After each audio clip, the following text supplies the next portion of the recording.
is Spencer King. I'm the lift maintenance manager here at Sugarbush.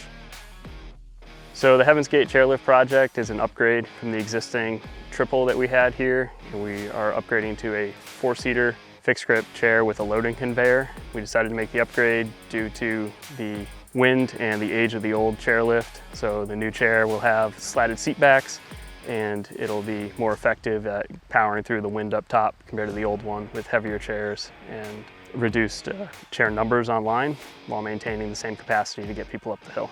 The new lift will have a loading conveyor just like Valley House, enabling people to load a lot easier and also let us run the lift a little bit faster than a conventional quad. So as part of this project, we undertook some grading at the top and the bottom. We moved the bottom terminal uphill about 50 feet to give more people room in the base area, as well as regrading the top and eliminating that uphill climb. So we cut that road down and we're gonna fill in around the top to make sure that people can unload and ski away and don't have to hike uphill. Starting April 1st, we started blasting and deconstructing the old lift. We blasted the whole top area for the lift foundations as well as the roadway to make sure we could grade that down.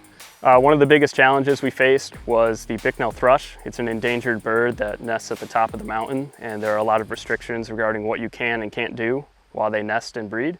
The bird restrictions started on May 15th and continued all the way to August 1st. So within that time frame, we weren't allowed to fly and we weren't allowed to do any kind of blasting. So we had a very busy early window of doing all of our blasting and excavating.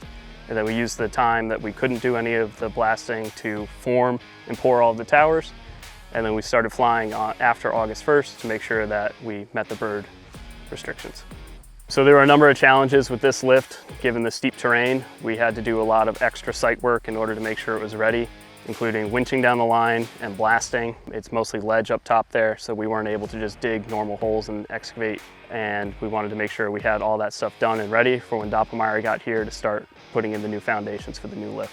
So Doppelmayr aided in the deconstruction of the lift, and so far they have placed new foundations for the whole line. They flew concrete for the upper portions and all of the tower bases, as well as using a pump truck at the bottom here to pour the bottom footers. They flew all the towers that needed to be flown, and we're going to place the last few with a crane. So what's next is we're going to be chipping the old bases down, which requires an excavator to be winched down the line and chip the old foundations and bury those so that they're out of the way of the skiing. And next we'll be setting some of the return station hardware and the bottom station hardware as well. Our last lift replacements were Village and Sunny over at Mount Ellen. We did both of those the same year back in 2017. And before that, we did the Valley House lift in 2014, which will look exactly the same as the new Heaven's Gate lift. I think the most exciting part of the new lift is just having new equipment. It should run a lot smoother, and being able to unload and ski away. It's gonna be a lot better and a lot more fun up top. And we're really excited for you all to ride it.